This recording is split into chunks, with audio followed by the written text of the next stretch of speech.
সম্প্রতি পশ্চিমবঙ্গের রাজ্যপাল সিবি আনন্দ বোসের বিরুদ্ধে রাজভবনে কর্মরত এক মহিলা অভিযোগ করেন সিবি আনন্দ বোস নাকি ওই মহিলাকে সেক্সুয়াল হ্যারাসমেন্ট অর্থাৎ যৌন হয়রানি করছেন।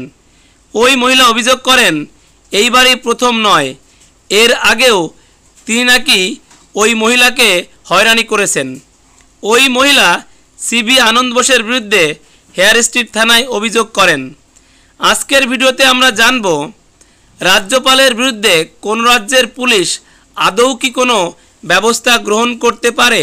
ভারতীয় সংবিধানের 361 নং ধারায় বলা হয়েছে, কোনো রাজ্যের রাজ্যপালের বিরুদ্ধে কোনো অভিযোগ থাকলে ওই অভিযোগের পরিপ্রেক্ষিতে ওই রাজ্যের পুলিশ রাজ্যপালের বিরুদ্ধে কোনো পদক্ষেপ গ্রহণ করতে পারে না।